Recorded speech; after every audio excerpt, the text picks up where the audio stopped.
ngendikan begini, nanti saya kata Nabi akan nyafaati kalian semua. Sahabat-sahabat tanya, ya Rasulullah dengan sekian miliar orang bagaimana kamu mengenali kita?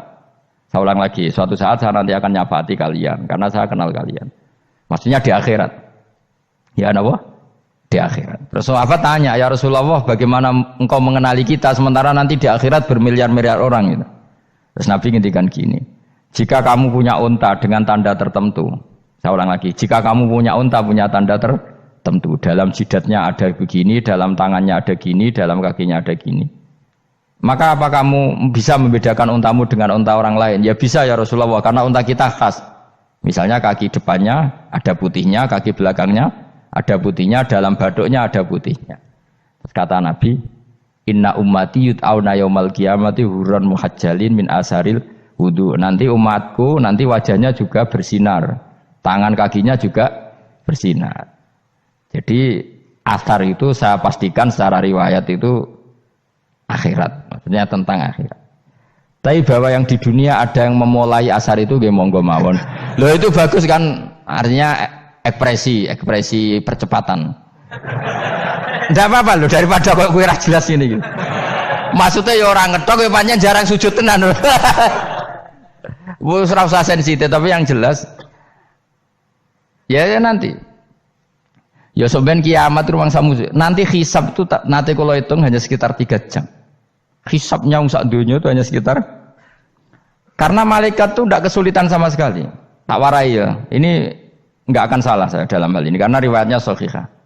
Kenapa hisab itu hanya butuh rubu'un nahar, 1/4 dari siang enggak? Anggap saja siang itu 6 jam atau 12 jam itu aja terserah. Kalau 12 paruhnya kan 6 ya. Seperti 1/4-nya berarti 3. Itu gini. Jadi nanti di mahsyar itu kan yauma tabyaddu wujuh wa taswaddu wujuh. Yaudah yang kafir itu gelap, hilang. Wajahnya, tubuhnya semuanya gelap. Yang mukmin itu semuanya terang. Jadi sudah yang tabyaddu wujuh atas suatu wujuh otomatis terus nyingkap. Terus pergerakannya itu delala yang tabyaddu wujuh itu ke kanan, yang taswaddu wujuh ke kiri. Maka kamu jangan punya sinar yang kelap-kelip, nanti kena bego yang karena nggak jelas tadi. Maka kamu harus sinarnya yang sejelas-jelasnya. Ghurran muhajjalin min asaril. Bila perlu nur kamu sampai menembus langit saat itu. Makanya ketika orang mukmin sudah nurnya ada di muka, ada di tangan, masih ngendikan Rabbana atmim lana nurona, karena takut masih kena bigo tadi. Karena kalau hanya wudu tok, sikil tok kan, bayangkan di miliaran orang kan bisa agak kelihatan. Tapi kalau nurnya sampai nembus langit kan, itu siapa kok nurnya sampai, kan malaikat langsung tahu. Lane hafal Quran, alim kan insya Allah nurnya itu. Sama zaman itu masih berdoa, Rabbana atmim lana, sempurnakan nur kami.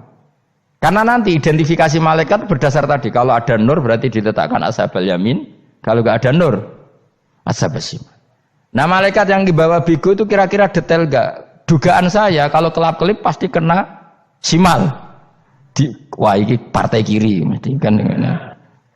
Pemenang yang wudhunya mau dulet sirah tok sidik. Karena anak mazhab Syafi'i.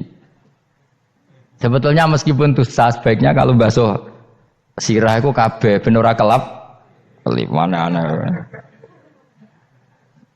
mana-aneh pepesan terus dulat-dulit tok. Iku soben ya itu kelap-kelip. Ya sudah ya. Setelah itu kata ngendikane pangeran yu'raful mujrimuna bisimahum fayukhadu bin nawasi wal aqdam. Orang-orang pendosa kelihatan maka diletakkan di kiri. Nah sama yang orang-orang baik simahum fi wujuhim min asari sujud. Jadi ayat itu jelas tentang akhirat. Tapi kira usah terus provokasi. Seneng kamu kok ya khisimun, maksudnya provokator gitu. Jadi nanti yang mukmin jelas nurnya. Lah nur ini nanti dengan kadar iman kamu, perilaku kamu. Ada yang kelap-kelip, ada yang. Nah, yang kelap-kelip ini orang kena bigo itu tadi. Nanti setelah kena bigo ikut ashabis simal, yang kelap-kelip disortir lagi malaikat yang bagian detail kan ada nanti. Lah ini terus ditubir neraka. Yang kafir benar-benar neraka, yang ini ditubir neraka. Nah, itu nanti ini yang ngel-ngelo Kanjeng Nabi digoleki ya ini itu. Mana sakit Kanjeng Nabi, mana ono kiai soleh darani, nek iso soleh dhewe sakit Nabi mergo terus goleki endi umatku sing kelap-kelip terus dicari disyafaati. Ya, imma langsung dituruti Allah, wa imma diumbasik neraka. Ya terserah rencanamu piye kon aku. Tapi yang jelas apa? Kiamat itu cepat sekali karena tadi ada identifikasi tadi. Makanya hanya cukup 3 jam karena tadi yang jelek kelihatan jelek, yang baik kelihatan baik. Makanya cepat. Ya araful mujrimuna bisimahum, orang pendosa dikenali lewat alamatnya yaitu taswaddu apa? Wujuh. Kalau orang baik dikenali lewat tabyadu wujuh. Nah, terus setelah nyingkir, ini ngono tak warai kiamat. Setelah nyingkir itu faduri babenahum bisuril lahu bab. Setelah tersingkir tadi terus lalu ada pintu penghalang, pintu pemisah. Nah, pintu pemisah tadi yang sisi kanan langsung jadi surga, yang sisi kiri jadi neraka. Itu disebut faduri babenahum bisuril lahu bab batinu fi rahmatu wa dhahiruhu min qibalihil adzab. Yang pintu arah kanan otomatis wilayah surga, yang pintu kiri otomatis wilayah neraka.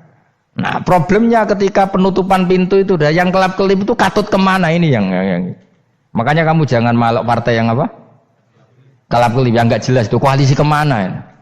Kalau partai besar kan iso nyalon presiden, partai kecil ini kan ikut mana ini kan? Sing sak ngisore 1%, 2% ini kan repot. Loh, coba misalnya nur kamu 2%, berarti gelap kamu kan 98%. Kira-kira malaikat mengkategorikan kemana coba? Ayo jawab. Gelap. Loh, kok ada semangat Pak? Padahal itu bagian dari kamu. Kalau satu tubuh itu sinarnya hanya 2%, kira-kira kategorinya itu partai gelap, partai terang. Kok ada semangat kok ada ini. Berarti kegaruk kemana? Kiri. Tapi bisa saja malaikat cara berpikir gini. Tapi kok ada cahayanya ya? Padahal kata Allah, yang bercahaya ashabul yamin. Kan nggak ada bilang cahaya terang. Bisa saja malaikat, alhamdulillah berpikir begitu. Ya nanti kita rayu saja supaya berpikir ini kan. Yang penting ada cahaya. Kan Allah tidak bilang terang apa kelap-kelip. Ya mungkin saja asal ada cahaya. Dikategorikan lahu nur, punya apa? Nur. Tapi yang jelas saat itu pun yang sudah punya cahaya masih berdoa Rabbana atsmim lana nurona. Ya Allah, saya mohon sekali nur-nur kami sempurnakan. Jadi ini saya bantu teman-teman yang hafid-hafid supaya tahu maknanya ya.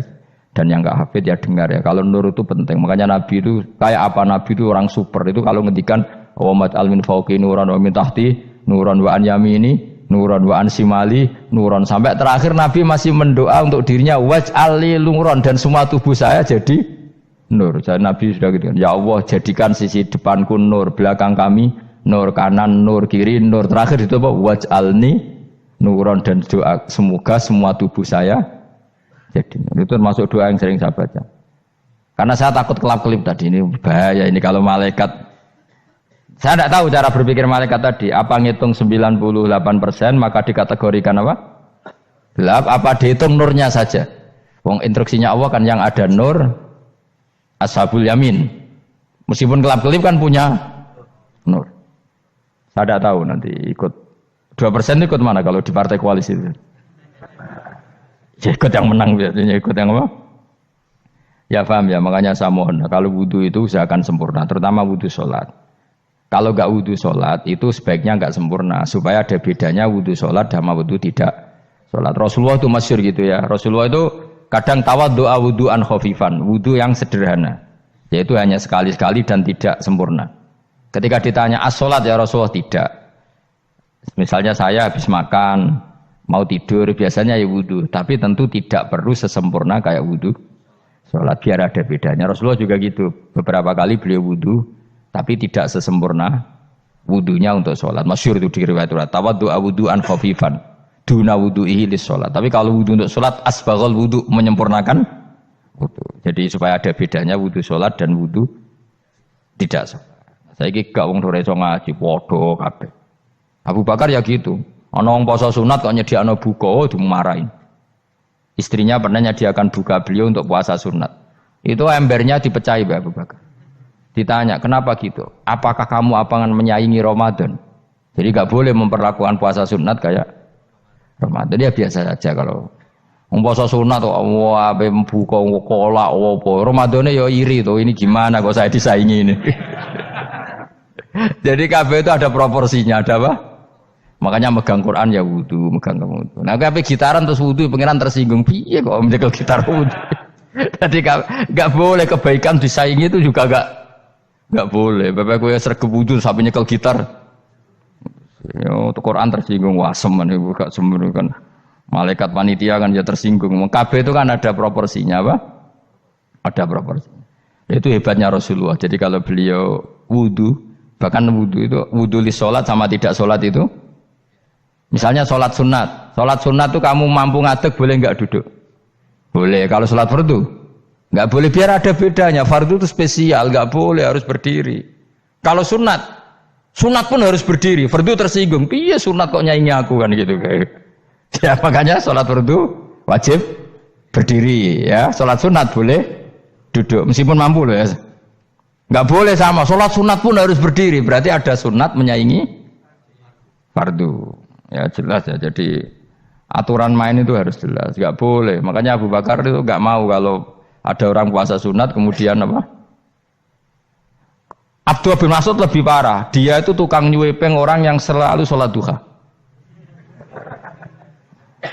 Makanya saya itu duha itu jarang, karena takut kena sweepingnya siapa? Abdullah bin Mas'ud.